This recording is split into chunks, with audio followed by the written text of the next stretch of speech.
Friends, ये story का तीसरा भाग है। अगर आपने इससे पहले वाले भाग नहीं देखे हैं तो आप चैनल पर जाकर देख सकते हो। बहुत ही इंटरेस्टिंग स्टोरी है फ्रेंड्स, ये आखिरी तक बने रहना। अगर आपने अभी तक चैनल को सब्सक्राइब नहीं किया है तो सब्सक्राइब कर लीजिए। स्टोरी अच्छी लगे तो लाइक और शेयर जरूर करना। चलिए स्टोरी शुरू करते हैं।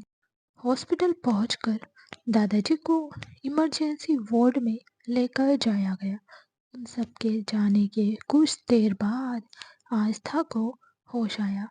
आस्था की आंखें खुलते ही वो हड़बड़ाते हुए उठकर सोफे पर बैठ गई। उसके सामने बार बार अंश का गुस्से भरा चेहरा घूम रहा था। उसका सिर दर्द कर रहा था। उसने घर में चारों तरफ देखा तो उसे ऐसा लगा जैसे वो घर में अकेली है। उसने इधर उधर देखते हुए आवाज लगाते हुए कहा, दादाजी, आप कहाँ हो? उसकी बात का किसी ने कोई जवाब नहीं दिया। किसी को कोई जवाब ना देते देखकर आस्था सबको ढूंढते हुए घर से बाहर जाने लगी। तभी अंश का असिस्टेंट, जिसका नाम देव था, उसने आस्था का रास्ता रोक लिया। किसी अनजान लड़के को देखकर आस्था हैरान हो गई। देव डैशिंग और स्मार्ट लग रहा था। आस्था ने कहा, आप कौन हैं और आप मेरा रास्ता क्यों रोक रहे हो? देव ने एक नज़र आस्था को देखा और फिर पोलाइट तरीके से सिर झुका लिया। आखिर आस्था उसकी लेडी बॉस थी। फिर उसने कहा, मैम, इस वक्त घर पर कोई नहीं है, इसलिए आप अकेली बाहर नहीं जा सकती। उसकी बात सुनकर आस्था एकदम हैरान हो गई और उसने कहा, घर पर कोई नहीं, मतलब क्या है आपका? अभी थोड़ी देर पहले तो दादाजी और सब लोग यहीं पर थे। सब लोग कहाँ चले गए अब? उसकी बात सुनकर देव ने कहा, एक्चुअली मैम, दादाजी की तबीयत ठीक नहीं है, इसलिए उन्हें हॉस्पिटल लेकर गए हैं। सब उनके साथ ही है। ये सुनकर आस्था एकदम घबरा गई और उसने कहा, आप ये क्या कह रहे हो? दादाजी को क्या हुआ है? वो कौन से हॉस्पिटल गए हैं? मुझे अभी वहाँ जाना है। देव ने मना करते हुए कहा, सॉरी मैम, लेकिन अंश सर ने इंस्ट्रक्शन दिए हैं कि आप घर से बाहर नहीं जा सकती। ये सुनकर आस्था ने गुस्से में कहा, नहीं, आप ऐसा नहीं कर सकते। मैंने कहा ना, मुझे अभी हॉस्पिटल जाना है। मुझे दादाजी को देखना है। अगर आप मुझे हॉस्पिटल लेकर नहीं जाना चाहते तो मैं अकेली ही वहाँ चली जाऊंगी। इतना कहकर वो आगे बढ़ने लगी। वहीं देव अब मजबूर हो गया था, लेकिन वो आस्था को अकेले हॉस्पिटल नहीं जाने दे सकता था। उसने जल्दी से कहा, मैम रुकिए, आप वहाँ अकेली नहीं जा सकती। अगर आप वहाँ जाना चाहती है तो मैं आपको लेकर जा सकता हूँ। उसकी बात पर आस्था ने हाँ में अपना सिर हिलाया और फिर आस्था देव के साथ हॉस्पिटल के लिए रवाना हो गई। उधर दादाजी को दूसरी बार हार्ट अटैक आया था, जिसके बारे में डॉक्टर ने सबको बता दिया था। डॉक्टर की बात सुनकर अंश परेशान हो गया और वो इसका जिम्मेदार आस्था को समझने लगा। अगर आस्था ना होती तो वो गुस्सा नहीं करता और फिर दादाजी को सदमा नहीं लगता। यही सोचकर अंश का गुस्सा सातवें आसमान पर चढ़ गया। तभी ध्रुव, जो दादाजी के साथ था, वो नम आंखों से बाहर आया और अंश की तरफ देखते हुए बोला, दादाजी की हालत बिल्कुल ठीक नहीं है। मैंने पहले ही कहा था, पहले हार्ट अटैक के बाद हमें दादाजी का ख्याल रखना होगा, उन्हें स्ट्रेस से दूर रखना होगा। अगर आपने अभी तक चैनल को सब्सक्राइब नहीं किया है तो सब्सक्राइब कर लीजिए। स्टोरी अच्छी लगे तो लाइक एंड शेयर ज़रूर करना। क्या दादाजी को सच में हार्ट अटैक आया है या वो कर रहे हैं नाटक? लेकिन आज फिर उन्हें दूसरा अटैक आया है। दुख के साथ कह रहा हूँ, अगर फिर दादाजी को अटैक आया तो शायद हम उन्हें बचा ना पाए। ध्रुव की बात सुनकर अंश अपना कंट्रोल खो बैठा। उसने ध्रुव की कॉलर पकड़ते हुए गुस्से में कहा, क्या तुम पागल हो गए हो? दादाजी के बारे में कैसी बातें कर रहे हो? तुम्हारी हिम्मत कैसे हुई? चाहे कुछ हो जाए, दादाजी को कुछ नहीं होना चाहिए। ये बात अपने दिमाग में बैठा लेना। उसे ध्रुव पर गुस्सा करते देखकर आकाश और सुमित आगे आए और अंश को ध्रुव से अलग करने लगे। वहीं ध्रुव इमोशनल हो गया और उसने कहा, हर बार दादाजी की तबीयत सिर्फ आपकी वजह से खराब होती है अंश ब्रो। आप मानो या ना मानो। ध्रुव की बात सुनकर अंश ने उसका कॉलर छोड़ दिया और वो रूम से निकलकर हॉस्पिटल के कॉरिडोर में जाकर खड़ा हो गया। इस वक्त वो खुद को टूटा हुआ महसूस कर रहा था। उसके जाने के बाद आकाश ने ध्रुव की तरफ देखते हुए कहा, तुम्हें अंश से ऐसा नहीं कहना चाहिए था। तुम जानते हो ना वो कितना इमोशनल है।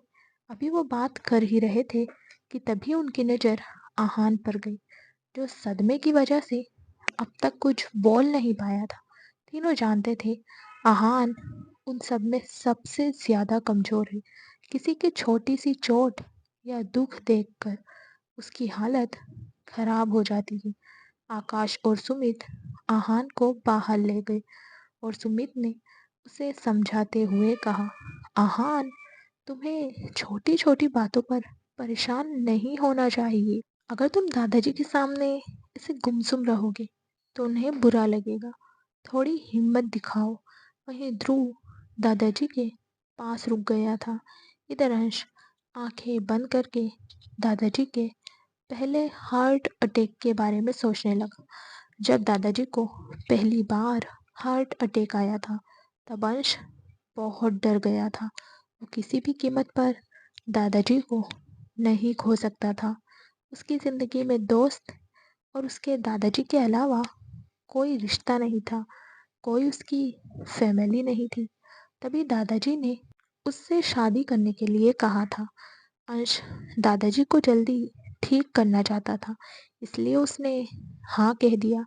लेकिन उसने एक शर्त रखी थी, दादाजी आप मेरी किसी भी लड़की से शादी करवा सकते हैं, मुझे कोई फर्क नहीं पड़ता, लेकिन वो लड़की बिल्कुल भी खूबसूरत नहीं होना चाहिए। उसकी बात सुनकर दादाजी तो एकदम हैरान हो गए थे, लेकिन वो खुश भी थे कि अंश ने शादी के लिए हाँ कह दिया। इसलिए उन्होंने अपने ऑफिस में काम करने वाली मनोज की बेटी प्रियंका को चुना था, क्योंकि प्रियंका ज़्यादा खूबसूरत नहीं थी, हल्के सांवले रंग की थी। इसलिए अंश ने शादी के लिए हाँ कह दी। लेकिन अब जब अंश को पता चला कि उसकी शादी प्रियंका से नहीं बल्कि आस्था से हुई है, तो उसका गुस्सा बेकाबू हो गया। आस्था की खूबसूरती उसकी आंखों में चुभ रही थी। वो अभी यही सब सोच रहा था कि तभी उसे आस्था दिखाई दी। पहले तो उसे लगा कि वो आस्था के बारे में सोच रहा है, इसलिए उसे आस्था वहाँ दिखाई दे रही है। लेकिन जब उसने आस्था के पीछे देव को देखा तो उसे यकीन हो गया कि उसका ये वहम नहीं है। आस्था को वहाँ देखकर उसने गुस्से से अपनी मुट्ठियाँ कस ली। वो आस्था को यहाँ बिल्कुल भी देखना नहीं चाहता था, लेकिन आस्था दादाजी की फिक्र में दौड़ी चली आई। उसे किसी भी चीज़ का होश नहीं था। आस्था तेजी से दादाजी के रूम की तरफ जा रही थी। तभी अंश उसके सामने आकर खड़ा हो गया और एकदम से आस्था उससे टकरा गई। अगर आपने अभी तक चैनल को सब्सक्राइब नहीं किया है तो सब्सक्राइब कर लीजिए। स्टोरी अच्छी लगे तो लाइक एंड शेयर ज़रूर करना। क्या अंश आस्था को मिलने देगा दादाजी से? क्या आस्था अंश को सॉफ्ट हार्टेड बना पाएगी? अंश से टकराकर आस्था को ऐसा लगा जैसे उसका सिर किसी दीवार से टकराया हो। उसने आंखें खोलकर देखा तो सामने अंश कपूर खड़ा था। वहीं अंश अपनी लाल आंखों से आस्था को घूर रहा था। उसने आस्था को घूरते हुए कहा, तुम्हारी हिम्मत कैसे हुई यहाँ आने की? दादाजी की ऐसी हालत करने के बाद तुम्हें चैन नहीं मिला जो यहाँ भी चली आई? उसकी बात सुनकर आस्था के हाथ पैर कांपने लगे। वो सोचने लगी कि अंश ये क्या कह रहा है? उसने ऐसा क्या कर दिया जो दादाजी की हालत उसकी वजह से खराब हो गई? उसने खुद को संभाला और शांत होकर बोली, मुझे दादाजी से मिलना है। प्लीज मेरे रास्ते से हट जाइए। इतना कहकर वो जैसे ही अंश के एक साइड से जाने लगी, अंश ने उसका हाथ कस कर पकड़ लिया और उसे खींचकर उसी जगह ले आया जहां वो पहले खड़ा था। उसने आस्था को दीवार से लगाया और उसकी आंखों में आंखें डालते हुए बोला, डोंट यू डेयर दादाजी के करीब जाने के बारे में सोचना भी मत। मेरी एक बात कान खोलकर सुन लो। अगर तुम्हें लगता है कि अपनी खूबसूरती का जाल तुम मुझ पर या मेरे दादाजी या मेरे दोस्तों पर चला सकती हो, तो ये तुम्हारी बहुत बड़ी गलतफहमी है। तुम्हारी ये खूबसूरती मुझे कभी रिझा नहीं पाएगी, समझी तुम? उसकी बात सुनकर आस्था की आंखें हैरानी से बड़ी हो गई। उसके पास शब्द ही खत्म हो गए। उसे समझ नहीं आ रहा था कि वो अपने सामने खड़े इंसान से क्या कहे। अंश गुस्से में उसे सुनाए जा रहा था। उसका ऐसा बर्ताव देखकर आस्था का पूरा शरीर कांप रहा था। उसकी हिम्मत नहीं हो रही थी कि वो अंश की आंखों में देख सके। इससे पहले कि अंश कुछ कहता, तभी उसे अपने असिस्टेंट देव की आवाज आई, बॉस, दादाजी को होश आ गया है और वो आपको बुला रहे हैं। ये आवाज सुनकर अंश ने आस्था का हाथ छोड़ दिया। वो जल्दी से दादाजी के वार्ड की तरफ चला गया। वहीं देव ने अफसोस भरी नजरों से आस्था को देखा और अपने मन में कहा, ना जाने बेचारी का जन्म किस अशुभ घड़ी में हुआ जो ये इस मॉन्स्टर की वाइफ बन गई। फिर उसने खुद को डांटते हुए कहा, मुझे बॉस के बारे में ऐसा नहीं सोचना चाहिए। अगर बॉस ने मेरे मन की बात पढ़ ली तो आज ही मेरा आखिरी दिन होगा। ये सोचकर वो जल्दी से वहां से चला गया। वहीं अंश दादाजी के पास आया और उनका हाथ पकड़कर उन्हें देखने लगा। उसके चेहरे पर कोई एक्सप्रेशन नहीं थे। वो एकटक दादाजी को देख रहा था। तभी दादाजी ने उसे देखते हुए कहा, हम जानते हैं हमने जो डिसीजन लिया वो तुम्हें पसंद नहीं आया, लेकिन उस वक्त हम मजबूर थे बेटा। हम आस्था को दिल से अपनी बहू मान चुके हैं। अब हम चाहते हैं तुम भी उसे अपनी लाइफ में शामिल करो। दादाजी की बात सुनकर अंश ने उनका हाथ छोड़ दिया और उसने घूर कर दादाजी को देखा और कहा, आप मुझे उस लड़की को अपनी लाइफ में शामिल करने के लिए कैसे कह सकते हो? मैं आपकी इंफॉर्मेशन के लिए बता दूं दादाजी, वो लड़की कभी मेरी लाइफ में शामिल नहीं हो पाएगी। वो मुझे और मेरे परिवार से दूर रहेगी। भले ही वो यहाँ हॉस्पिटल में मौजूद है, लेकिन मैं उसे आपको बिल्कुल नहीं देखने दूंगा। जैसे ही उसकी बात आकाश और सुमित ने सुनी, उन दोनों ने एक साथ कहा, तुम कैसी बात कर रहे हो? भाभी यहाँ आई है और तुमने उन्हें बाहर रोक रखा है। तुमने क्या किया? वो तुम्हारे बारे में क्या सोचेंगी? उन दोनों की बात सुनकर अंश ने दोनों को घूरते हुए कहा, कोई मेरे बारे में क्या सोचता है इससे मुझे कोई फर्क नहीं पड़ता। और तुम लोगों ने क्या भाभी भाभी लगा रखा है? मेरी एक बात कान खोल कर सुन लो, वो लड़की तुम्हारी कुछ नहीं लगती, समझे तुम सब? उसकी बात सुनकर ध्रुव ने उसके पास आते हुए कहा, भाई ये आप क्या कह रहे हो? आप दादाजी के सामने ऐसी बात नहीं कर सकते। आप जानते हो ना वो कितने बीमार हैं। वहीं दादाजी गुस्से से अंश को घूर रहे थे। अगर आपने अभी तक चैनल को सब्सक्राइब नहीं किया है तो सब्सक्राइब कर लीजिए। स्टोरी अच्छी लगे तो लाइक एंड शेयर जरूर करना। आखिर अंश क्यों खूबसूरत लड़कियों से नफरत करता है? क्या हुआ था अंश के साथ? तभी दादाजी ने चिल्लाते हुए कहा, अगर इसी वक्त हमारी बहू को तुम हमारे पास नहीं लाओगे तो हम तुमसे हमारी चिता को आग देने का अधिकार भी छीन लेंगे। उनकी बात सुनकर अंश एकदम फ्रीज हो गया। वहीं आहान, जो पहले से ही दादाजी की तबीयत को लेकर सदमे में था, उनकी ये बात सुनकर उसके चेहरे का रंग उड़ गया। वो जल्दी से दादाजी के पास गया और उनके पैर पकड़कर रोने लगा। उसे ऐसे रोते देखकर सब लोग इमोशनल हो गए, सिवाय अंश के। वो लाल आंखों से कभी दादाजी को तो कभी अपने दोस्तों को घूर रहा था। उसने अपनी 2 उंगलियों से माथे पर टैप करना शुरू कर दिया। उसे ऐसा करते देखकर सब समझ गए कि वो अपने गुस्से को कंट्रोल करने की कोशिश कर रहा है। तभी ध्रुव ने उसका हाथ पकड़ा और उसे एक कोने में ले जाते हुए बोला, भाई, इस वक्त दिमाग से काम लीजिए। दादाजी भाभी से इमोशनली बहुत अटैच हो चुके हैं। अगर आप उन्हें भाभी से दूर रहने के लिए कहोगे या उन्हें मिलने नहीं दोगे तो उनकी हेल्थ पर इसका बुरा असर पड़ सकता है। उनकी जान को खतरा हो सकता है। अगर आप वाकई में दादाजी की जान बचाना चाहते हो तो आपको आस्था भाभी को दादाजी के आस पास रखना होगा।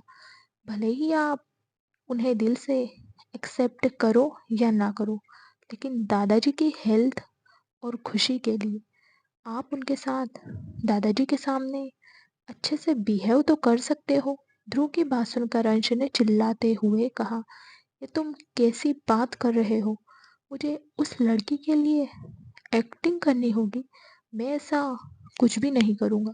उसकी बात पर ध्रुव ने चिढ़ते हुए कहा, मैं आपको भाभी के लिए एक्टिंग करने को नहीं कह रहा हूँ। मैं तो आपको दादाजी के लिए कह रहा हूँ। इस वक्त दादाजी की हेल्थ सबसे ज़्यादा इम्पोर्टेंट है। हम उनकी हेल्थ के साथ रिस्क नहीं ले सकते। आपने उनकी बीमारी की वजह से शादी की थी, ये आप कैसे भूल सकते हो? मुझे पता है, शादी की सच्चाई जानकर आपको बुरा लगा होगा, लेकिन इसका मतलब ये नहीं है कि आप अपने गुस्से और नफरत में दादाजी को खोने का रिस्क लें।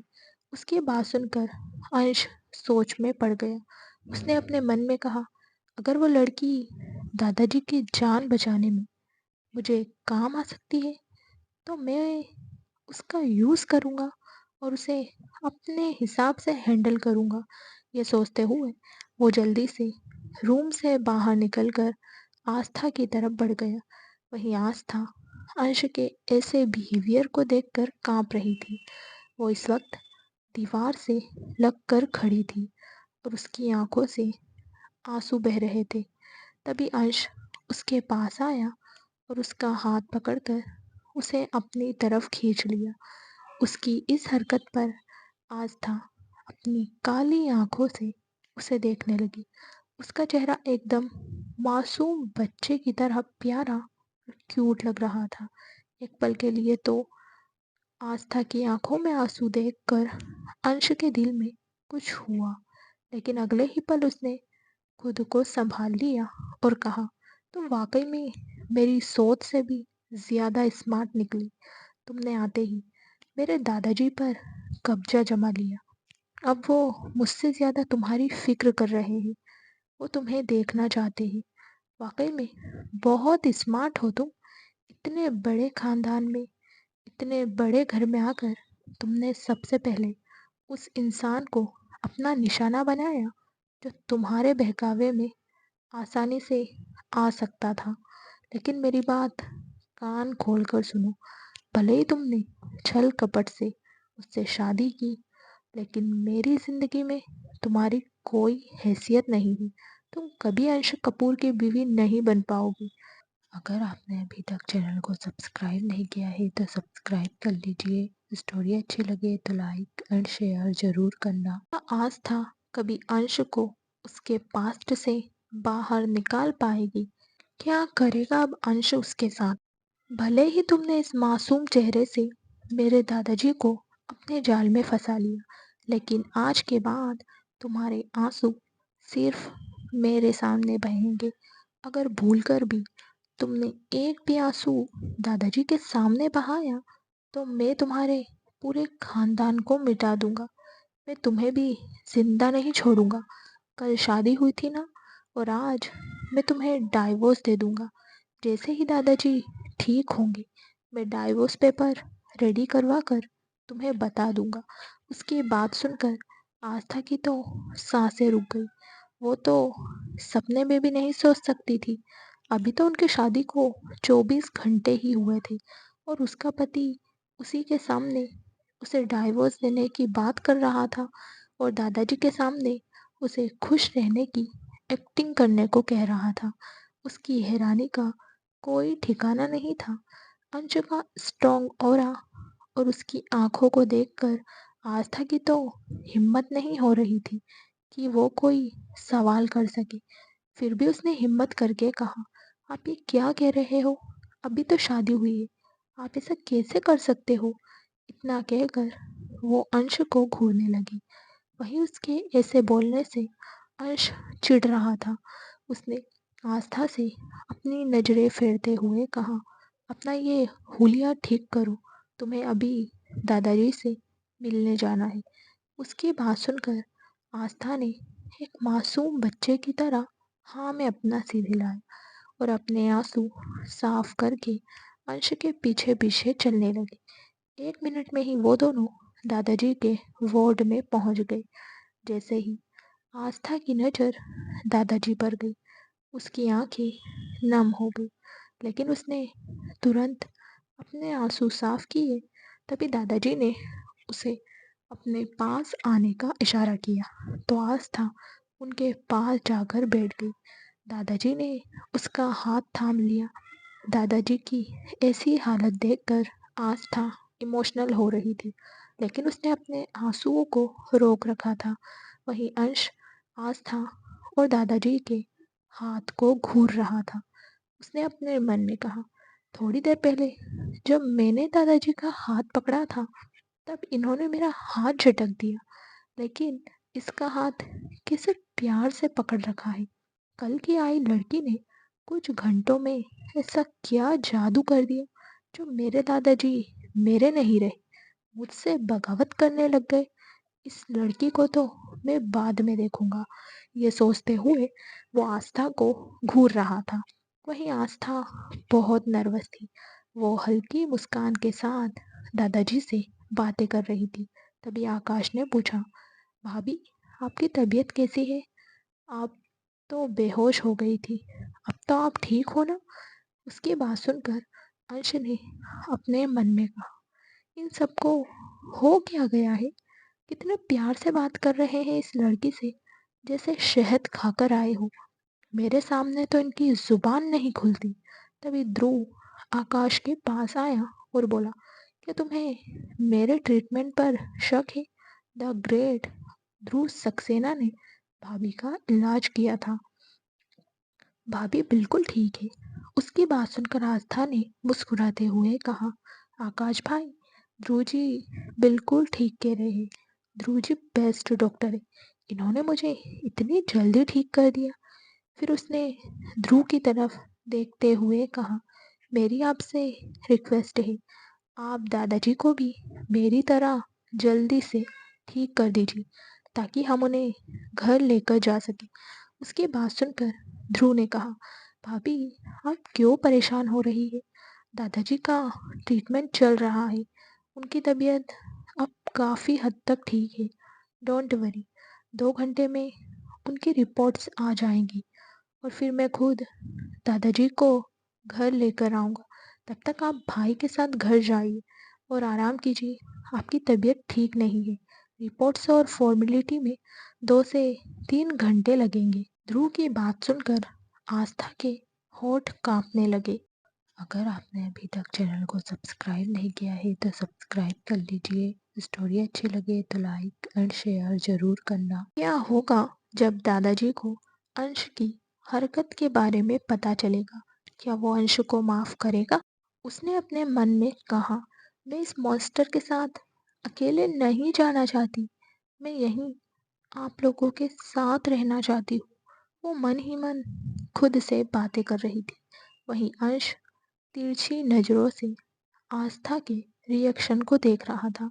उसने जल्दी से कहा, ध्रुव सही कह रहा है, तुम मेरे साथ घर चलो। तुम्हारी तबीयत ठीक नहीं है। दादाजी 2-3 घंटे में घर आ जाएंगे। तब तक तुम आराम करना। अगर तुम बीमार रहोगी तो दादाजी का ध्यान कौन रखेगा? उसकी बात सुनकर सब लोग मुंह खोले उसे देखने लगे।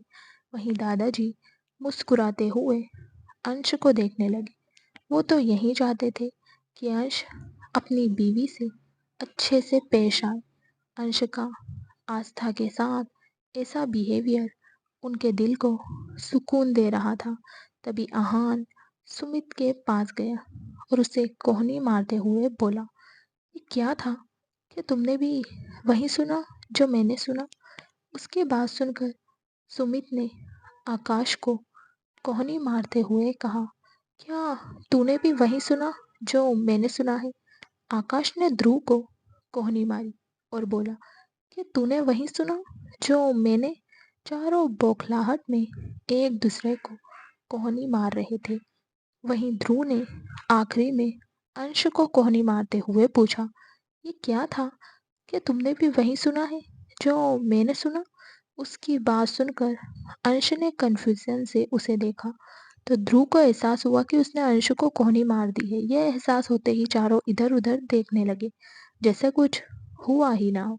तभी अंश ने आस्था की तरफ देखते हुए कहा, अब क्या यहाँ खड़ी रहोगी? चलो। इतना कहकर वो वार्ड से बाहर निकल गया। वहीं आस्था बेचारा सा मुंह लिए कभी दादाजी को तो कभी चारों दोस्तों को देखती रही। वो आंखों से ही रिक्वेस्ट कर रही थी कि उसे अंश के साथ जाने से रोक लो, लेकिन चारों दोस्त तो कुछ और ही सोच रहे थे। उन सबको तो लग रहा था कि आस्था की खूबसूरती ने अंश को बदल दिया है और वो अपनी वाइफ के साथ अकेले टाइम बिताना चाहता है। वो सब तो मन ही मन खुश हो रहे थे। तभी देव आस्था के पास आया और बोला, मैम, सर कार में आपका इंतज़ार कर रहे हैं। उसकी बात सुनकर ध्रुव और आकाश ने एक साथ कहा, भाभी आप जाइए, हम 3 घंटे बाद घर पर मिलेंगे। अगर आप दोनों को प्राइवेट बातें करनी हो तो आप फ़ोन या मैसेज कर देना, हम थोड़ा लेट आ जाएंगे, कोई मसला नहीं है। उनकी बात सुनकर सब मुस्कुराने लगे। वहीं आस्था का दिल तो अंश के साथ अकेले रहने की बात सुनकर ही कांप रहा था। उसने खुद को हिम्मत दी और देव के पीछे पीछे जाते हुए खुद से बोली, आस्था, कुछ नहीं होगा। वैसे भी ये मॉन्स्टर तो तुझे डाइवोर्स देने के बारे में सोच रहा है। ज़्यादा मत सोच। अगर ये ज़्यादा कुछ कहेगा तो दादाजी को बता देना। ये सोचते हुए वो तेज कदमों से जाने लगी। जैसे ही वो हॉस्पिटल के मेन डोर से बाहर आई, उसने देखा कि एक ब्लैक मर्सिडीज उसके ठीक सामने खड़ी थी। तभी देव ने आगे बढ़कर पीछे की सीट का डोर ओपन किया। आस्था ने पीछे पलटकर एक नज़र हॉस्पिटल को देखा और चुपचाप कार के अंदर जाकर बैठ गई। जैसे ही वो सीट पर बैठी, उसकी नज़र अपने बगल में बैठे लैपटॉप पर काम कर रहे अंश पर गई। अंश को देखकर आस्था एकदम से घबरा गई। उसने तो सोचा था कि शायद अंश उसके साथ नहीं जाएगा, वो दूसरी कार में जाएगा, लेकिन अंश को अपने पास देखकर उसकी हैरानी का कोई ठिकाना नहीं रहा। उसने अपने मन में कहा, हे भगवान, इस बार संभाल लेना, इस बंदूक वाले मॉन्स्टर से मुझे बचा लेना। मैं पक्का वादा करती हूँ, आपको 101 नारियल चढ़ाऊंगी, बस मुझे बचा लेना। ये सोचते हुए वो विंडो से बाहर देखने लगी। वो शहर की खूबसूरती में खो गई थी। अब तक शाम के 6 बज चुके थे। शाम की चमक धमक, बड़ी बड़ी बिल्डिंग्स की खूबसूरती देखकर आस्था खुद में ही मुस्कुरा रही थी। उसके चेहरे पर डिंपल पड़ रहे थे और वो खुशी से बाहर का नज़ारा एंजॉय कर रही थी। उसे ऐसे देखकर अंश को उससे चिढ़ होने लगी। आस्था का मुस्कुराना उसे पसंद नहीं आ रहा था। अगर आपने अभी तक चैनल को सब्सक्राइब नहीं किया है तो सब्सक्राइब कर लीजिए। स्टोरी अच्छी लगे तो लाइक एंड शेयर ज़रूर करना। आखिर कब होगा अंश को अपनी गलती का एहसास? क्या आस्था उसे कभी माफ़ करेगी? अचानक उसने गुस्से में लैपटॉप जोर से बंद किया। तब भी आस्था का ध्यान अंश की तरफ नहीं गया। ये देखकर अंश की सब्र ने जवाब दे दिया। वो आस्था को इस तरह मुस्कुराते हुए नहीं देख सकता था। उसने अचानक आस्था की बाह कस कर पकड़ी और उसे अपनी तरफ खींच लिया। उसकी इस हरकत पर आस्था की कलाई में दर्द हुआ और उसकी एक दर्द भरी चीख निकल गई। उसकी चीख सुनकर ड्राइविंग सीट पर बैठे देव ने पीछे मुड़कर देखा तो आस्था को अंश के सीने से लगे देखकर उसकी आंखें एकदम से फैल गई। उसने जल्दी से अपना फेस आगे कर लिया। उसे ऐसा लग रहा था जैसे उसने आज आठवां अजूबा देख लिया हो। अंश कपूर के पास किसी लड़की को इस तरह से देखना किसी अजूबे से कम नहीं था। देव ने बिना परमिशन के गाड़ी का पार्टीशन ऑन कर दिया। वहीं आस्था के हाथ पैर कांपने लगे, लेकिन उसने हिम्मत करके एक झटके में खुद को अंश से दूर किया और कन्फ्यूजन से अंश की तरफ देखने लगी। तभी अंश ने उसे घूरते हुए कहा, मैंने कहा था ना तुमसे, तुम्हें मेरे सामने मुस्कुराने का हक नहीं है। तुम्हारी हिम्मत कैसे हुई मेरे सामने मुस्कुराने की? तुम्हें सिर्फ दादाजी और मेरे दोस्तों के सामने मुस्कुराने की एक्टिंग करनी है, मेरे सामने नहीं। मैं तुम्हें खुश नहीं देख सकता। तुम्हारी इतनी सी भी खुशी मैं बर्दाश्त नहीं कर सकता। इतना कहकर वो आस्था को घूरने लगा। वहीं उसकी बात सुनकर आस्था परेशान हो गई। उसे समझ नहीं आ रहा था कि वो क्या कह रहा है। वो तो बस शहर की खूबसूरती देखकर मुस्कुरा रही थी। उसकी खुशी अंश को क्यों चुभ रही है? ये बात उसके दिल में दर्द बनकर उतर गई और उसकी आंखों से आंसू की बूंदें उसके गालों पर बहने लगी। उसे ऐसे देखकर अंश ने एक सुकून की सांस ली और लैपटॉप ऑन करके काम करने लगा। वहीं आस्था ने आंखें बंद करके अपनी किस्मत पर रोना शुरू कर दिया और आने वाली जिंदगी के बारे में सोचने लगी। कुछ देर बाद उनकी कार कपूर मैंशन के बाहर आकर रुकी। देव कार से बाहर आया और अंश की साइड का आकर बोला, सर, मैंशन पहुंच गए हैं। ये सुनकर अंश ने उसे घूरते हुए कहा, मेंशन पहुंच गए हैं तो मेरा मुंह क्या देख रहे हो? फटाफट डोर ओपन करो। उसकी बात सुनकर देव ने जल्दी से डोर ओपन किया तो अंश कार से बाहर आया और मेंशन के अंदर चला गया। फिर देव ने आस्था के लिए डोर ओपन किया तो आस्था ने अपने आंसू साफ करते हुए कहा, थैंक यू देव भैया। क्या आप मुझे बता सकते हो बाकी सब हॉस्पिटल से कब आएंगे? आस्था के मुंह से देव भैया सुनकर देव तो एकदम सुन्न हो गया। उसे आस्था से अपनापन महसूस हो रहा था। उसे ऐसा लग रहा था जैसे उसकी छोटी बहन उसके सामने खड़ी हो। उसने कहा, मैम, उन्होंने 3 घंटे का टाइम बताया था, तब मैं वहाँ पर मौजूद था। थोड़ी देर में फ़ोन करके मैं आपको बता दूंगा। आप टेंशन मत लीजिए, मैं यहीं हूँ। आपको अगर कुछ चाहिए हो तो मुझे बता देना। दरअसल देव समझ गया था कि आस्था बाकी सबके बारे में इसलिए पूछ रही है क्योंकि उसे अंश के साथ अकेले रहने में डर लग रहा है। अगर आपने अभी तक चैनल को सब्सक्राइब नहीं किया है तो सब्सक्राइब कर लीजिए। स्टोरी अच्छी लगे तो लाइक एंड शेयर ज़रूर करना। क्या आस्था अंश के जाल से बाहर निकल पाएगी? क्या वो सच में डॉक्टर बन पाएगी? उसने अपने मन में कहा, आप तो लड़की है फिर भी डर रही है। यहाँ तो बड़े बड़े वीआईपी लोग भी अंश कपूर के साथ अकेले रहने में या उसके साथ मीटिंग करने से डरते हैं। वहीं अपनी बात कहकर आस्था ने पहला कदम मेंशन की तरफ बढ़ाया और मेंशन के अंदर चली गई। अंदर जाकर उसने देखा हॉल बिल्कुल खाली था और सारे सर्वेंट शाम के खाने की तैयारी कर रहे थे। तभी एक सर्वेंट उसके पास आया और बोला, मैम, आपको सर अपने रूम में बुला रहे हैं। ये सुनकर आस्था का तो शरीर कांपने लगा। उसने तो सोचा था कि वो मेंशन जाकर दादाजी के दिए हुए रूम में रहेगी, लेकिन सर्वेंट की बात सुनकर उसका गला सूखने लगा। उसने डाइनिंग टेबल से पानी का ग्लास उठाया और एक ही सांस में पूरा पानी पी लिया।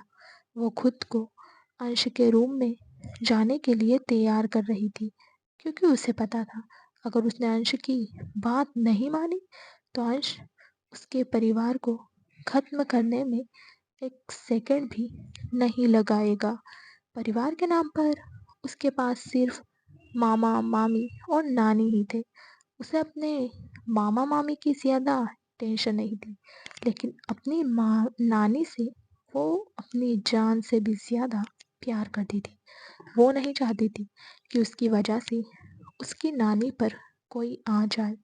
उसने एक गहरी सांस ली और अंश के रूम की तरफ बढ़ते हुए ऊपर देखकर बोली, कान्हा जी, आपने कार में मेरी बात नहीं मानी थी। आपने उस मॉन्स्टर से मुझे नहीं बचाया था, लेकिन इस बार मुझे बचा लीजिए। मैं वादा करती हूँ, इस बार एक नारियल और बढ़ाकर 102 नारियल चढ़ाऊँ। प्लीज़ एक बार बचा लीजिए। ये सोचते हुए वो अंश के रूम के बाहर पहुँच गई। उसने जैसे ही डोर नॉक किया, डोर अपने आप ही ओपन हो गया। ये देखकर आस्था एकदम हैरान हो गई।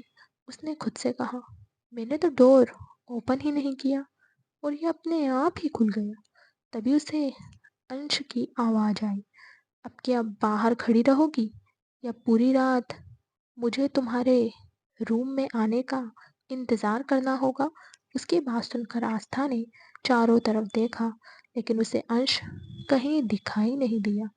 उसने अपने मन में कहा, क्या इस इंसान को डोर के बाहर भी दिखता है? ये सोचकर वो जल्दी से रूम के अंदर चली गई। रूम में बहुत ही डिम लाइट चल रही थी। वहीं आस्था चारों तरफ देख रही थी। उसने रूम को देखते हुए खुद से कहा, यहाँ इतना अंधेरा क्यों है? तभी उसकी नज़र सोफे पर बैठे अंश पर गई। अंश की लाल आंखें एकटक आस्था को ही घूर रही थी।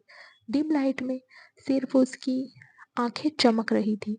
अंश ने एक नज़र आस्था को देखा और आंखों से ही उसे अपने सामने बैठने का इशारा किया। आस्था ने किसी छोटे बच्चे की तरह उसकी बात मानी और चुपचाप जाकर उसके सामने बैठ गई। उसकी तो हिम्मत नहीं हो रही थी कि वो नज़र उठाकर अंश को देख ले। उसे लग रहा था कि अगर वो अंश को देखेगी तो अंश उसे अपनी आंखों से ही खा जाएगा। तभी अंश ने उसे देखते हुए कहा, मैं नहीं जानता तुम मेरी लाइफ में क्यों आई हो, लेकिन अब तुम मिसेस अंश कपूर हो। इसके कुछ नियम हैं जो तुम्हें फॉलो करने होंगे। एक बात मेरी कान खोल कर सुन लो, मुझे धोखे से और झूठ से बहुत नफरत है। अगर तुम्हें लगता है कि दादाजी को फंसाकर तुम इस घर में अपनी जगह बना लोगी, तो ये तुम्हारी सबसे बड़ी गलती है।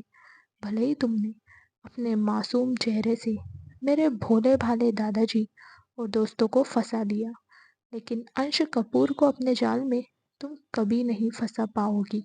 अगर आपने अभी तक चैनल को सब्सक्राइब नहीं किया है तो सब्सक्राइब कर लीजिए। स्टोरी अच्छी लगे तो लाइक एंड शेयर ज़रूर करना। क्या आस्था की मासूमियत अंश को कभी पिघला पाएगी? आखिर क्यों है अंश इतना रूड? और ना ही तुम मेरी लाइफ में कभी शामिल हो पाओगी। एक बात मेरी याद रखना, आज से तुम्हें दादाजी की ड्यूटी करनी होगी। उन्हें स्ट्रेस से दूर रखना होगा और उनकी खुशी का ख्याल रखना होगा। तुम इस मेंशन की केयर टेकर बनकर रहोगी। इस मेंशन में तुम्हारी हैसियत सिर्फ एक नौकर की होगी और तुम मेरे दादाजी और दोस्तों को कभी नहीं बताओगी कि घर में तुम्हारी हैसियत क्या है। ये बात सिर्फ तुम्हारे और मेरे बीच रहेगी। अगर तुमने दादाजी को मेरे बारे में सच बताने की कोशिश भी की तो वो तुम्हारी लाइफ का आखिरी दिन होगा। इतना ही नहीं, तुम्हारे मरने से पहले मैं तुम्हारी आंखों के सामने तुम्हारे पूरे परिवार को खत्म करूंगा। समझी? आस्था सिर झुकाए अंश की सारी बातें सुन रही थी। उसकी तो हिम्मत नहीं हो रही थी कि वो अंश की तरफ देख ले या उससे कोई सवाल पूछ ले। उसका पूरा शरीर कांप रहा था।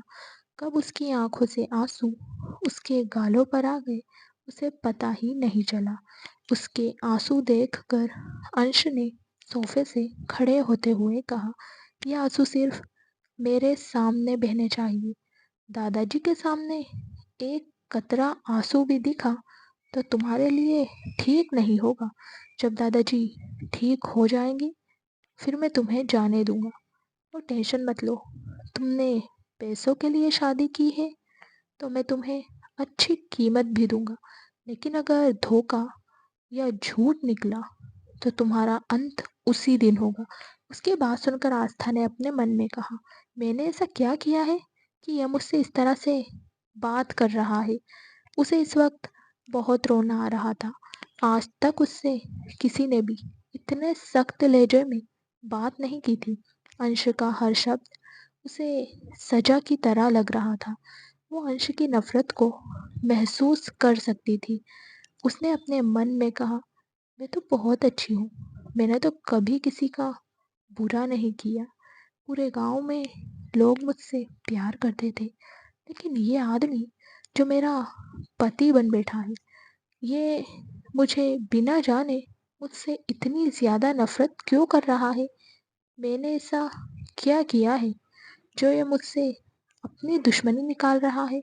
इस वक्त आस्था के मन में सवालों का तूफान था, लेकिन अंश से एक भी सवाल पूछने की उसकी हिम्मत नहीं हो रही थी। तभी अंश ने कहा, जाओ अपने रूम में और अपने सारे कपड़े और सामान लेकर यहाँ शिफ्ट हो जाओ। आज से तुम इसी रूम में रहोगी। उसकी बात सुनकर आस्था की तो जान ही हलक में अटक गई। उसने अपने मन में कहा, घर का ख्याल रखने की बात तो ठीक थी, लेकिन ये मुझे अपने रूम में क्यों बुला रहे हैं? ये सोचकर उसने सवालिया नजरों से अंश को देखा। तो अंश ने कहा, मैं तुम्हें इस रूम में इसलिए बुला रहा हूँ क्योंकि मैं नहीं चाहता कि दादाजी को कोई शक हो। समझ गई ना मेरी बात? दुनिया की नज़रों में हम पति पत्नी रहेंगे, लेकिन असल में मैं तुम्हारा मैनेजर और तुम मेरी नौकर बनकर रहोगी। ओके? अपने इस छोटे से दिमाग में उल्टा सीधा ख्याल मत लाओ। अगर तुमने अपनी खूबसूरती से मेरे करीब आने की कोशिश की तो मैं तुम्हें उसी वक्त उठाकर इस घर से बाहर फेंक दूंगा। अब जाओ, अपना सामान लेकर आओ। उसकी बात सुनकर आस्था सोफे पर बैठी सुन्न हो गई। उसका पूरा शरीर कांप रहा था। उसके दिमाग में इस वक्त अंश की बातें घूम रही थी। वहीं अंश उसे बुरी तरह घूर रहा था। वो चाहता था कि आस्था जल्दी से अपने रूम में जाए और अपना सामान लेकर उसके रूम में आ जाए। उसने सोच लिया था कि अगर दादाजी को ठीक रखना है तो उसे उनकी बात माननी ही होगी। वो किसी भी कीमत पर अपने दादाजी को नहीं खो सकता था।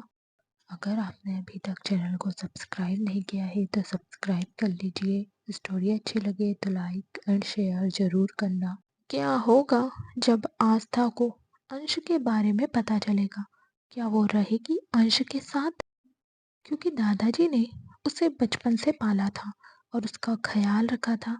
अब बदले में उसे भी दादाजी के लिए इतना तो करना पड़ रहा था। वो पीछे नहीं हट सकता था। जब अंश ने देखा कि आस्था खड़ी नहीं हो पा रही है तो उसका गुस्सा बढ़ गया। वो अपना गुस्सा कंट्रोल करने के लिए माथे पर 2 उंगली रखकर टैप करने लगा। फिर उसने आस्था की बाँह कस कर पकड़ी। इसी झटपटाहट में आस्था की आंखों से एक आंसू की बूंद अंश के हाथ पर गिरी, लेकिन अंश को उससे जरा सा भी फर्क नहीं पड़ा। उसने आस्था को घूरते हुए कहा, क्या अपने आप तुम सोफे से नहीं उठ पा रही हो? चलो मैं मदद कर देता हूँ। इतना कहकर उसने आस्था का हाथ कस कर पकड़ा और उसे रूम से बाहर लाकर छोड़ दिया। फिर उसने आस्था के मुंह पर डोर बंद कर दिया। आस्था ने तो कभी किसी की गुस्से भरी आवाज भी नहीं सुनी थी, लेकिन उसे यहाँ इतनी नफरत का सामना करना पड़ रहा था, वो भी बिना किसी गलती के। उसे समझ नहीं आ रहा था कि आखिर उसकी गलती क्या है। कुछ देर वो रूम के डोर को देखती रही, फिर वो दौड़कर उस रूम में गई जो दादाजी ने उसे दिया था। रूम में आकर वो बेड पर बैठ गई और फूट फूट कर रोने लगी। उसका नाजुक सा दिल इतना गुस्सा और इतनी नफरत बर्दाश्त नहीं कर पा रहा था। कुछ देर रोने के बाद वो बेड से उठी और मिरर में खुद को देखते हुए बोली, आस्था, तुम इस तरह से नहीं रो सकती। पता है ना, उस जल्लाद ने क्या कहा था? अगर तुमने उसके रूम में जाने में बिल्कुल भी देर की तो वो तुम्हारे साथ क्या कर देगा। इस वक्त तुम्हें दिमाग से काम लेना होगा। दादाजी के आने से पहले फटाफट से कपड़े समेटो और उसके रूम में चली जाओ। उस मॉन्स्टर से बचने का एक यही रास्ता है। खुद को तसल्ली देते हुए उसने अपने कपड़े एक छोटे से बैग में समेट लिए और अंश के रूम की तरफ बढ़ गई। रूम के पास आकर उसने डोर नॉक किया। आवाज सुनकर अंदर बैठे अंश ने कहा, ओपन द डोर। उसके बोलते ही डोर अपने आप ही ओपन हो गया, क्योंकि उसने पूरे घर में वॉइस सिस्टम लगाया था जिससे उसके बोलने से ही काम हो जाता था। वहीं आस्था तो अपने आप डोर खुलने से ही हैरान हो गई थी, लेकिन उसने कुछ नहीं कहा। वो चुपचाप अंदर आ गई। अंश सोफे पर बैठा उसे देख रहा था। जब उसकी नज़र आस्था के हाथ में पकड़े छोटे से बैग पर गई तो वो समझ गया कि आस्था के पास ज़्यादा सामान और कपड़े नहीं हैं। उसने इस बात को नज़रअंदाज किया और कहा, अपना सारा सामान साइड वाले कॉर्नर में रख दो और यहाँ आओ। उसकी बात सुनकर आस्था ने और ज़्यादा डर गई। उसने अपने मन में कहा, मैं तो इनकी सारी बातें मान रही हूँ, फिर ये मुझे अपने पास क्यों बुला रहे हैं? ये सोचकर उसने जल्दी से एक कॉर्नर में सामान रखा और सिर झुकाए अंश के सामने जाकर खड़ी हो गई। तभी अंश ने उसके सामने एक फाइल रखी और बोला, इस फाइल को अच्छे से पढ़ो और इस पर साइन करो। उसकी बात सुनकर आस्था ने सवालिया नजरों से उसे देखा, जैसे वो पूछना चाह रही हो कि ये किस चीज़ की फाइल है। उसके मन की बात समझकर अंश ने कहा, इस फाइल में साफ लिखा है कि अगले 6 महीने तक तुम मेरी केयर टेकर का काम करोगी। मैं तुम्हें इस घर में केयर टेकर के लिए अपॉइंट कर रहा हूँ। हर महीने 1 लाख सैलरी मिलेगी। 6 महीने में तुम्हें 6 लाख रुपए मिलेंगे। उसकी बात सुनकर आस्था की आंखें हैरानी से बड़ी हो गई। अंश के इस अंदाज ने उसका वजूद हिला दिया था। अंश ने उसके आत्मसम्मान पर उंगली उठाई थी। यह उसके लिए शर्मनाक था। अंश ने उसे लालची कहकर अपमानित किया था। ये सब सोचकर आस्था ने अपने मन में कहा, इस मॉन्स्टर के पास इतना पैसा है, लेकिन क्या फायदा जो इंसान को ही इंसान न समझे और ना ही इसे बात करने की तमीज है। आस्था का मन कर रहा था कि वो अंश से कह दे कि उसे पैसों की जरूरत नहीं है और ना ही उसे उसके पैसों में इंटरेस्ट है। दादाजी की केयर करने के लिए उसे अंश के पैसों की जरूरत नहीं है, लेकिन वो ऐसा अंश के सामने नहीं कह सकती थी। वो बस एकटक अंश को देख रही थी। अगर आपने अभी तक चैनल को सब्सक्राइब नहीं किया है तो सब्सक्राइब कर लीजिए। स्टोरी अच्छी लगे तो लाइक एंड शेयर ज़रूर करना। क्या होगा जब दादाजी के नाटक के बारे में अंश को पता चलेगा। क्या वो माफ कर पाएगा दादाजी को? तभी अंश ने कहा, क्या तुम्हें सुनाई नहीं देता है या मेरे पेशेंस को बार बार चैलेंज कर रही हो? मैंने कहा ना तुमसे, पेपर उठाओ और साइन करो।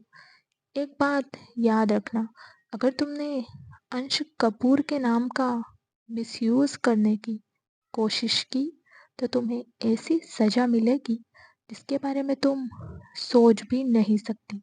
उसकी बात सुनकर आस्था ने जल्दी से पेन उठाया और बिना फाइल को पढ़े उस पर साइन कर दिया।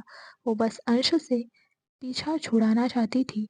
उसके साइन करते ही अंश ने एक झटके में वो पेपर लिए और तिरछी मुस्कान के साथ आस्था की तरफ देखने लगा।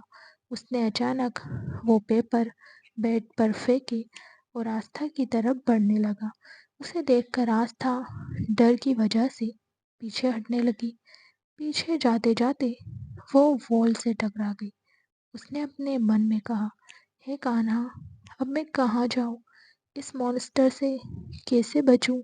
तभी अंश ने उसके पास आकर एक हाथ वॉल पर रखा तो आस्था दूसरी साइड से निकलने की कोशिश करने लगी। तो अंश ने अपना दूसरा हाथ भी वहां रख दिया। ये देखकर आस्था ने कहा, इस मॉन्स्टर की प्रॉब्लम क्या है? अब क्यों ये मेरा रास्ता रोक रहा है?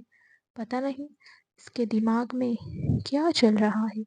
डर की वजह से उसने कसकर अपनी आंखें बंद कर ली थी।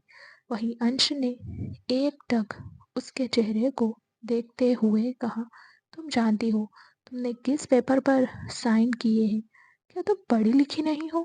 तुमने एक बार भी पेपर पढ़ना जरूरी नहीं समझा? उसकी बात सुनकर आस्था ने अपनी आंखें नहीं खोली तो अंश ने उसकी बंद आंखों को देखते हुए कहा, चलो, तुमने पेपर नहीं पढ़े, मैं तुम्हें बता देता हूँ। लास्ट के 2 कॉलम में लिखा है, अगर तुमने मुझसे झूठ बोलने की या मुझे धोखा देने की कोशिश की तो मेरे पास तुम्हारा मर्डर करने का हक है। तुम मेरी कैद में रहोगी। मेरी मर्जी के बिना तुम खुद को यहाँ से आज़ाद नहीं कर पाओगी। जब मेरी मर्जी होगी तब मैं तुम्हें आज़ाद करूँगा, समझी तुम? इतना कहकर वो मुस्कुराने लगा। वहीं आस्था खुद में ही कुछ बड़बड़ा रही थी, लेकिन अंश को उसकी आवाज़ सुनाई नहीं दे रही थी। उसने अपने कान आस्था के होठों के पास ले जाकर उसकी बात सुनने की कोशिश की, तो आस्था कुछ बड़बड़ा रही थी। हमें कुछ नहीं सुनना, हमें नींद आ रही है, हमें सोने दो, हम थक चुके हैं, प्लीज हमें सोने दो। उसकी बात सुनकर अंश तो एकदम हैरान हो गया। उसने सोचा था कि वो आस्था उसकी धमकी सुनकर रोएगी, चिल्लाएगी और कहेगी, आपने मेरे साथ ठीक नहीं किया, मुझे जाने दीजिए। लेकिन आस्था तो कुछ और ही बड़बड़ा रही थी। उसकी बातें सुनकर अंश गुस्से से उसे घूरने लगा। इससे पहले कि वो पीछे हटता, तभी आस्था ने अपनी आंखें खोली और अंश को अपने इतने करीब देखकर वो जोर से चिल्लाई। उसकी चीख जैसे ही अंश के कानों में पड़ी तो उसके कानों में एक झंझनाहट हुई। उसने अपना एक हाथ कान पर रखा और दूसरा हाथ आस्था के मुंह पर रखा। फिर उसने अपने कान को मलते हुए गुस्से में कहा, बेवकूफ लड़की, ये क्या किया तुमने? इतना ज्यादा जोर से कौन चिल्लाता है? उसके गुस्से भरी आवाज सुनकर आस्था फिर से डर गई और जोर जोर से रोने लगी। उसे रोते देखकर अंश समझ नहीं पा रहा था कि वहां हो क्या रहा है। वो झल्लाते हुए रूम से बाहर निकल गया। उसके जाने के बाद आस्था ने एक गहरी सांस ली और बेड के एक कोने पर जाकर बैठ गई और रोने लगी। उसने खुद से कहा, नानी माँ कहती थी सबके साथ अच्छा करो तो हमारे साथ भी अच्छा होता है, लेकिन मैंने तो कभी किसी के साथ बुरा नहीं किया। फिर इन कुछ दिनों में मेरी लाइफ में ये क्या हो रहा है? इतना कहकर वो जोर जोर से रोने लगी। उधर आकाश, सुमित, ध्रुव, आहान दादाजी को लेकर घर पहुंचे। मेंशन में एक अजीब सी खामोशी थी। चारों ने किसी से कुछ नहीं कहा। आकाश और सुमित को लग रहा था कि अंश ने आस्था को अपनी बीवी मान लिया है, इसलिए वो उसे अपने साथ लेकर आया था ताकि वो दोनों कुछ टाइम बिता सके। ये सोचकर वो दोनों मुस्कुरा रहे थे। अगर आपने अभी तक चैनल को सब्सक्राइब नहीं किया है तो सब्सक्राइब कर लीजिए। स्टोरी अच्छी लगे तो लाइक एंड शेयर ज़रूर करना। आखिर आहान क्यों है इतना इमोशनल? क्या हुआ था आहान के साथ? तभी उन सबकी नज़र सीढ़ियों से नीचे आते अंश पर गई। अंश सबके पास आया और दादाजी की तरफ देखते हुए बोला, दादाजी, आपकी तबीयत अब कैसी है? दादाजी ने उसके सिर पर हाथ रखा और कहा, बेटा, मैं बिल्कुल ठीक हूँ। तूने मेरी सारी परेशानियाँ खत्म कर दी। आस्था को अपनाकर तूने मुझे जो खुशी दी है, उसके बदले मैं और साल जीऊँगा। तूने मुझे जीने की एक नई उम्मीद दी है। इतना कहकर दादाजी मुस्कुराने लगे। तभी अंश ने कहा, आप अभी हॉस्पिटल से आए हो, ज़्यादा बातें मत कीजिए। चलिए अपने रूम में आराम कीजिए। उसकी बात पर दादाजी ने कहा, बेटा, आराम तो कर लूँगा, लेकिन मेरी बहू कहाँ है? मुझे उससे मिलना है। उसके बाद मैं आराम करूँगा। उनकी बात सुनकर अंश को गुस्सा आने लगा। उसने लेकिन वो समझ नहीं पा रहा था कि वो दादाजी को आस्था से मिलने से कैसे रोके। दादाजी अभी हॉस्पिटल से आए थे, उन्हें गुस्सा दिलाना ठीक नहीं था। ये सोचकर वो परेशान हो रहा था। तभी आहान ने कहा, हाँ भाई भाभी कहाँ है? हम कब से आए हैं, तब से उन्हें हमने देखा ही नहीं। उसकी बात सुनकर अंश चिढ़ गया। वो गुस्से से आहान को घूरने लगा। उसे ऐसे देखकर आहान एकदम से सकपका गया और उसने अपनी नजरें अंश की तरफ घुमा ली। तभी ध्रुव ने कहा, भाई बताओ ना, भाभी कहाँ है? अंश ने कहा, तुम लोग यही डोर पर खड़े होकर अपनी बेवकूफ़ी भरे सवाल करना बंद करोगे? दादाजी को अभी हॉस्पिटल से लेकर आए हो, पहले उन्हें सोफे पर बैठाओ, तब तक मैं आस्था को लेकर आता हूँ। इतना कहकर वो वहाँ से अपने रूम की तरफ चला गया। उसके जाने के बाद दादाजी ने सबकी तरफ देखते हुए कहा, अगर मैंने नाटक ना किया होता तो आस्था अब तक इस घर से बाहर निकल गई होती। आस्था को अंश की सजा से बचाने के लिए ही मैंने ये सारा ड्रामा किया है। उस सिचुएशन से निकलने के लिए मुझे हार्ट अटैक का नाटक का सहारा लेना पड़ा। अब तुम लोग मेरी बात ध्यान से सुनो। इस ड्रामे के बारे में अंश को कभी पता नहीं चलना चाहिए। जब तक कि आस्था अंश के दिल में अपने लिए जगह नहीं बना लेती, तब तक ये नाटक हमें कंटिन्यू रखना पड़ेगा। तुम सब समझ रहे हो ना मेरी बात? उनकी बात सुनकर ध्रुव ने एकदम हैरान होते हुए कहा, दादाजी, एक बार के लिए तो आपकी हालत देखकर मैं भी धोखा खा गया था कि कहीं आपको सच में हार्ट अटैक तो नहीं आ गया। लेकिन आप तो बड़े अच्छे एक्टर निकले। आपकी एक्टिंग देखकर मज़ा आ गया। और तो और आहान भी आपको पकड़ नहीं पाया, जो खुद को बहुत बड़ा एक्टर समझता है। तो अंश भाई आपको कैसे ही पकड़ सकते हैं। लेकिन घर में सबसे ज़्यादा शार्प नजरें भाई की ही है, इसलिए आपको उनसे बचकर रहना है। आपको अभी कॉन्टिन्यूअसली दवाई भी खानी है, लेकिन आप टेंशन मत लीजिए। आपकी सारी दवाइयों को मैं कैल्शियम की दवाइयों से रिप्लेस कर दूंगा। फिर आप भाई के सामने भी दवाइयाँ खा सकते हो। इतना कहकर ध्रुव मुस्कुराने लगा। अब तक वो लोग हॉल में आकर सोफे पर बैठ गए थे। तभी आकाश ने कुछ सोचते हुए कहा, भाई को गए हुए काफ़ी टाइम हो गया है, अभी तक वो भाभी को लेकर आए क्यों नहीं? उसकी बात सुनकर दादाजी ने परेशान होते हुए कहा, हमें आस्था की टेंशन हो रही है। तुम जानते हो ना, हमने उस अकेले अंश के साथ रहने का रिस्क क्यों लिया? कहीं ऐसा तो नहीं अंश ने आस्था को डरा धमका दिया हो? उनकी बात पर ध्रुव ने कहा, नहीं दादाजी, मैंने आपके कहने के मुताबिक अंश के मन में ये बात डाल दी थी कि आस्था भाभी से दादाजी की खुशी है, इसीलिए वो भाभी को किसी भी तरह की तकलीफ नहीं देगा।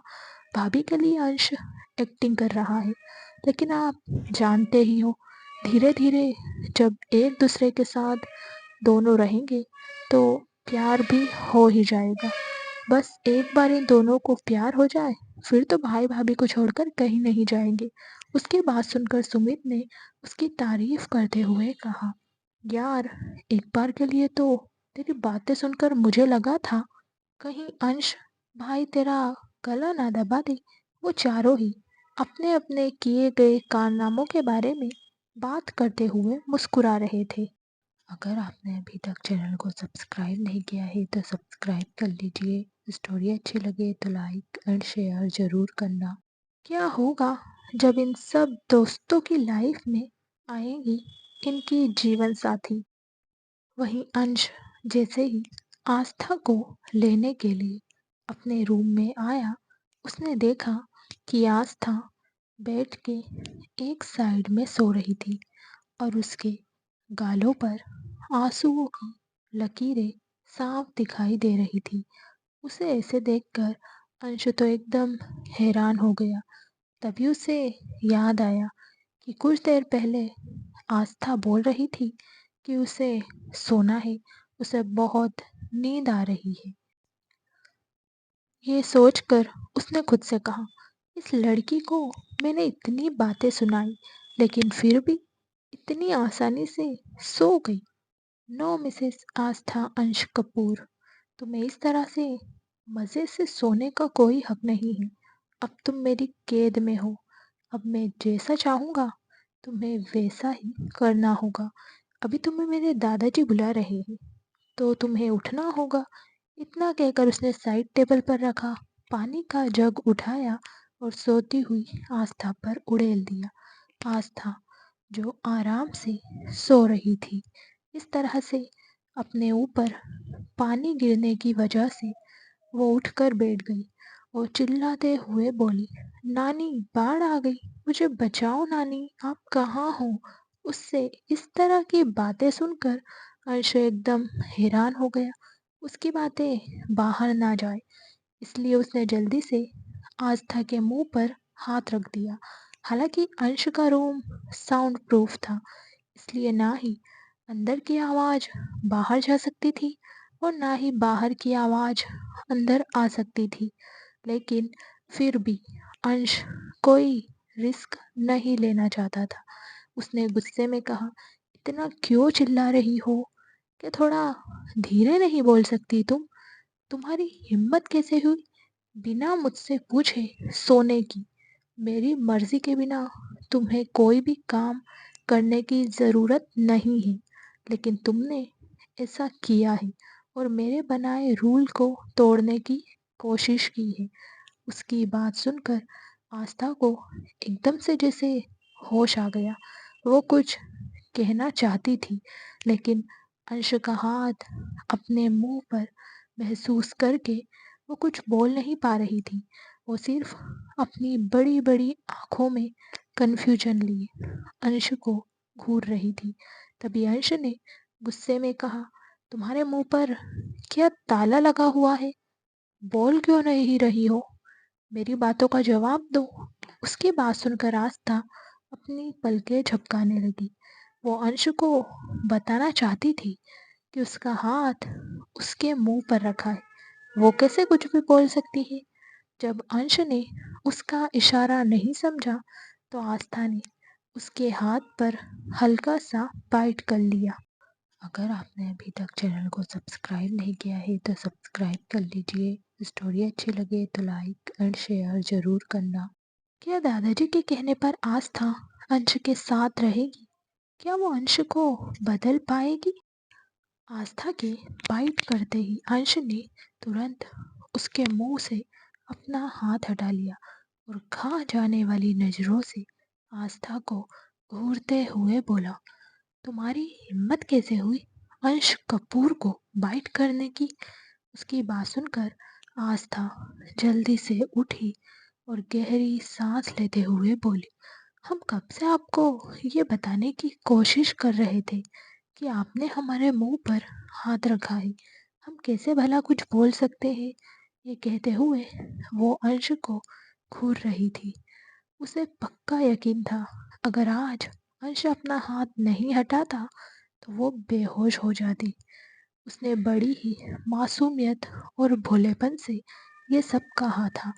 एक पल के लिए तो अंश उसकी मासूमियत में पूरी तरह से खो गया, लेकिन अगले ही पल अपनी आंखों में गुस्सा लिए उसने सख्त लहजे में कहा, अपनी फालतू की बकवास बंद करो और जाकर अपने कपड़े चेंज करो और फटाफट से दादाजी से मिलने मेरे साथ चलो।